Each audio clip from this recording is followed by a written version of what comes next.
Hello everyone, मेरा नाम कल्पना है और आज मैं आप सबसे एक बहुत ही महत्वपूर्ण विषय पर चर्चा करने वाली हूँ, जो कि हम सभी के जीवन का एक अभिन्न अंग है, शिक्षा। इस शब्द से हम सभी परिचित हैं। हम सबके इस विषय पर अलग अलग विचार हैं। समय समय पर विभिन्न महापुरुषों, विद्वानों और समाज सुधारकों ने इस विषय पर अपने अपने विचार व्यक्त किए हैं। परंतु शिक्षा क्या है और उसकी प्रक्रिया क्या है? शिक्षा प्राप्त करने की आयु क्या होती है? आदि बहुत से विचार हमारे मन में समय समय पर उठते रहते हैं। कभी हम इनके बारे में सोचते हैं, कभी नहीं सोचते। तो आज इस वीडियो में शिक्षा क्या है, इसकी उपयोगिता क्या है और इसका महत्व क्या है, इस विषय पर हम चर्चा करेंगे। कुछ बातें करेंगे, कुछ नया जानेंगे या पुराने ज्ञान को दोहराएंगे। तो आइए फिर शुरू करते हैं। सबसे पहले हम जानते हैं कि शिक्षा का अर्थ क्या है।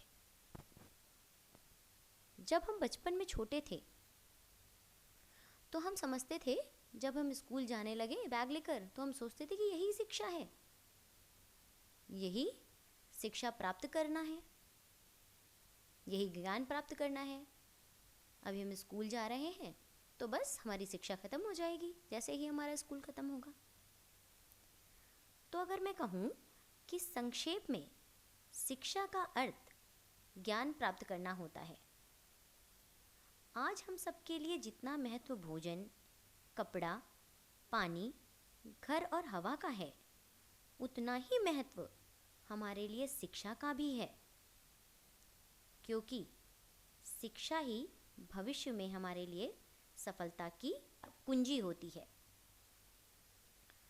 परंतु व्यापक अर्थ में अगर मैं बात करूं, तो शिक्षा समाज में चलने वाली ऐसी प्रक्रिया है जिसमें हम सब के अंदर छुपी हुई शक्तियों का विकास होता है। शिक्षा के माध्यम से हम सभ्य और अच्छे नागरिक बनते हैं। हम जानते हैं कि हमें जीवन कैसे जीना है या हमें दूसरों के साथ कैसा व्यवहार करना है। कहा जाता है कि शिक्षा जीवन का आधार है। शिक्षा ही एक ऐसा धन है जो कभी नष्ट नहीं होता, बल्कि बांटने से और भी बढ़ता है। इसीलिए विद्यादान को सबसे बड़ा दान मानते हैं। जब हम छोटे से बड़े हुए और कॉलेज गए तो हमने सोचा कि शायद ये भी हमारी शिक्षा का एक अंग है। वहाँ पर भी हमें शिक्षक मिले। अपने गुरुओं और शिक्षकों की हम पूजा करते हैं, उनका मान सम्मान करते हैं। हम जानते हैं कि शिक्षक हमारे गुरु होते हैं। हम विद्यालय, स्कूल जाकर नए नए सपने सजाते हैं।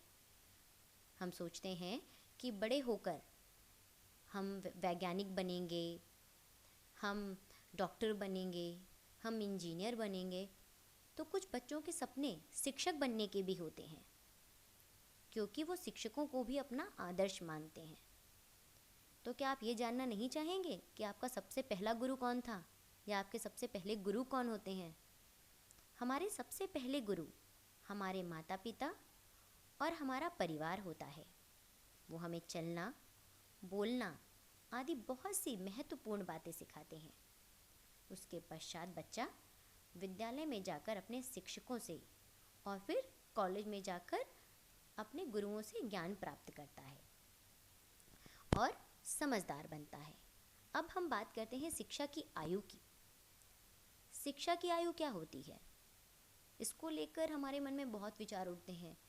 क्या शिक्षा सिर्फ स्कूल और कॉलेजेस में पाई जाती है? क्या शिक्षा कॉलेजेस से ख़त्म हो जाती है?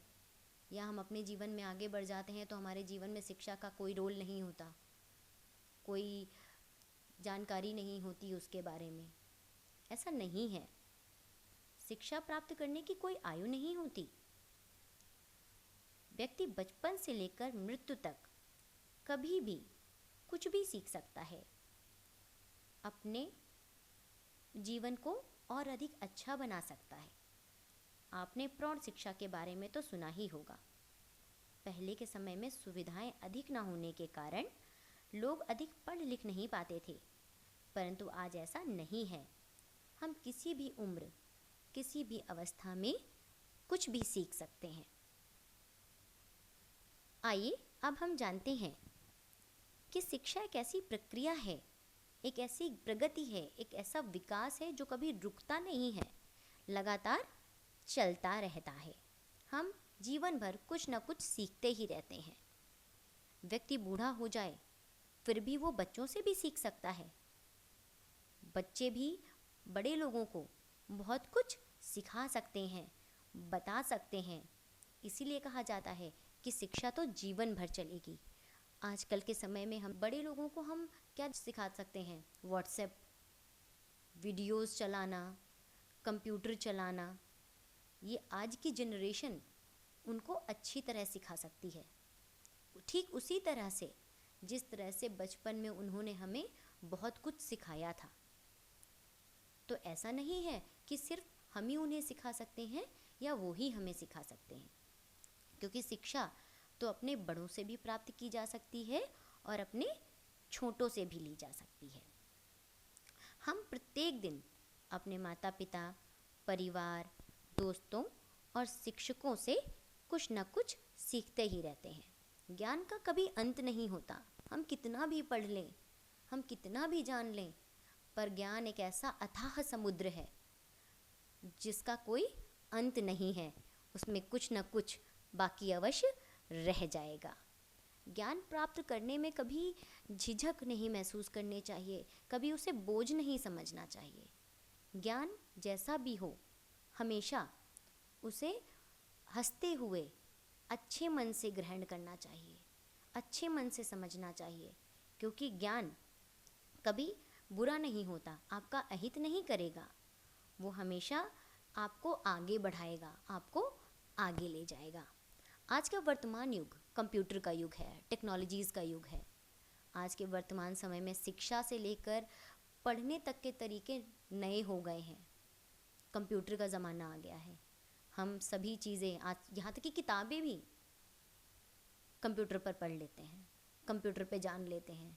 हम विकिपीडिया में जाकर हर एक नई बात पता कर सकते हैं, सब कुछ जान सकते हैं, सब कुछ समझ सकते हैं। जैसे कि लॉकडाउन में हम सभी जान रहे हैं कि हम क्या कर रहे हैं, घर पर ही रह के सब कुछ पढ़ रहे हैं, काम कर रहे हैं। छोटे छोटे बच्चे तक अपनी क्लास ऑनलाइन ले रहे हैं, कंप्यूटर पे ही पढ़ ले रहे हैं।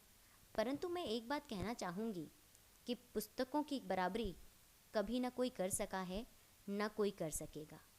पुस्तकों को पढ़ने में जो आनंद है, शायद वो आनंद कंप्यूटर की पढ़ाई में नहीं आपको मिलेगा। अगर आपको मेरी बात पर थोड़ा भी शक हो तो एक बार एक किताब उठाकर और ज़रा उसको पढ़ कर देखिएगा, शायद मेरी कही हुई बात आपको याद आ जाए। आज इस विषय पर चर्चा करते हुए मुझे अपनी पढ़ी हुई स्वामी विवेकानंद जी से संबंधित एक घटना याद आ रही है, जिसे मैं आपको सुनाना चाहती हूँ। आप में से बहुत से लोगों ने ये घटना शायद कहीं पढ़ी या सुनी होगी। जैसा कि आप सभी जानते होंगे कि स्वामी विवेकानंद जी युवाओं के मार्गदर्शक और भारत के गौरव हैं। उनकी गिनती भारत के महापुरुषों में होती है। एक बार की बात है, कुछ बालक स्वामी विवेकानंद जी से शिक्षा पर बातें कर रहे थे। स्वामी जी उनसे बोले, क्या तुम बच्चों में से कोई बता सकता है कि शिक्षा क्या होती है?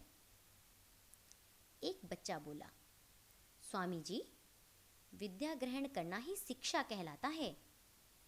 फिर उन्होंने पूछा कि शिक्षा का क्या उद्देश्य है? इस विषय पर विद्यार्थियों की राय अलग अलग थी। सभी विद्यार्थियों से उनकी राय जानने के बाद विवेकानंद जी बोले, बच्चों, शिक्षा वह है जिससे मनुष्य की शक्तियों का विकास हो। यह शब्दों को रटना मात्र नहीं है, यह मनुष्य की मानसिक शक्तियों का ऐसा विकास है जिससे वह स्वतंत्रता से कुछ निर्णय कर सके। तभी एक बालक बोला, स्वामी जी, शिक्षा से हम नई नई बातें भी तो सीखते हैं। यह सुनकर स्वामी जी प्यार से बोले, तुम्हारी बात ठीक है बालक, लेकिन नई जानकारी का अर्थ यह नहीं है कि उसमें अधकचरी और ऐसी बातें हों जिन्हें तुम पचा ही ना पाओ। शिक्षा जीवन का निर्माण करती है, चरित्र सुगठित करती है, विचारों में सामंजस्य पैदा करती है और दुर्भावनाओं पर नियंत्रण करना भी सिखाती है। शिक्षा तभी सार्थक होती है जब विपरीत परिस्थिति में भी शिक्षा का सही प्रयोग करके विजय प्राप्त की जाए। व्यक्ति शिक्षा का सदुपयोग कर न केवल अपना और अपने परिवार का बल्कि पूरे देश का भला करता है। स्वामी जी की बातें सुनकर वहाँ उपस्थित सभी बच्चे एक साथ बोले, स्वामी जी, आज से हम भी शिक्षा ग्रहण कर हर अशिक्षित व्यक्ति को शिक्षित करने का प्रयास करेंगे। जो गलत और रूढ़िवादी बातें लोगों में भ्रम बनकर फैली हैं, उन्हें दूर करेंगे। विद्यार्थियों की बातें सुनकर विवेकानंद जी बोले, अगर तुम सब आज से ही ऐसा करना प्रारंभ कर दोगे तो वह दिन दूर नहीं जब भारत में तकनीकी ज्ञान भी प्रचुर मात्रा में उपलब्ध होगा और तकनीकी स्तर पर भी भारत विश्व के सामने नई नज़ीर पेश कर सकेगा। मैं उम्मीद करती हूँ कि आपको ये घटना बहुत ही प्रेरणादायी लगी होगी, अच्छी लगी होगी। अब हमने शिक्षा के बारे में बहुत कुछ जाना और समझा, तो अब सार के रूप में हमने क्या सीखा या हमारे ध्यान रखने योग्य क्या बातें हैं, हम वो जान लेते हैं। शिक्षा अमूल्य धन है। शिक्षा एक ऐसा धन है जिसे आपसे कभी कोई छीन नहीं सकता, कोई बांट नहीं सकता। शिक्षा ऐसा धन है जो सदैव जीवन पर्यंत आपके पास रहेगा। सीखने की कोई उम्र नहीं होती। किसी भी उम्र में कभी भी आप कुछ भी सीख सकते हैं। सीखने से आप बड़े या छोटे नहीं हो जाएंगे। विद्या ऐसा धन है जो बांटने से और बढ़ता है। प्रैक्टिकली मैं आपको बताऊंगी कि जब आप मैथ के सम्स करते हैं और उसे दूसरों को समझाते हैं, खुद भी आपने अनुभव किया होगा जीवन में, या आपने कुछ कभी पढ़ा होगा और अपने दोस्तों को समझाया होगा, तो आपने खुद देखा होगा ये कि आपको वो चीज़ और अच्छे से समझ में आ गई होगी। क्यों? इसीलिए कहा जाता है कि विद्या एक ऐसा धन है जो बांटने से और भी अधिक बढ़ जाता है। शिक्षा जीवन का आधार है। शिक्षा हमारे जीवन में एक महत्वपूर्ण भूमिका निभाती है। हमें एक योग्य और अच्छा मनुष्य बनाती है। शिक्षा जीवन भर चलने वाली प्रक्रिया है। सीखने का कभी अंत नहीं होता और कुछ सीखने में कभी शर्म नहीं करनी चाहिए, कभी संकोचवश हमें ये नहीं सोचना चाहिए कि हम इससे कुछ सीख लेंगे तो हम छोटे या बड़े हो जाएंगे। ऐसा कुछ नहीं होता। आप कभी भी किसी भी समय किसी से भी कुछ भी सीख सकते हैं। आप सबको मेरा यह वीडियो कैसा लगा? अपने कमेंट बॉक्स में ज़रूर लिखिएगा। अगर आपको ये वीडियो अच्छा लगा हो तो प्लीज़ मेरे चैनल को लाइक और सब्सक्राइब करें और हम आगे भी आपके लिए ऐसे ही शिक्षाप्रद और ज्ञानवर्धक वीडियोस बनाते रहेंगे। अगर आप किसी टॉपिक पे वीडियो देखना चाहते हैं तो प्लीज़ मुझे कमेंट बॉक्स में ज़रूर बताइएगा।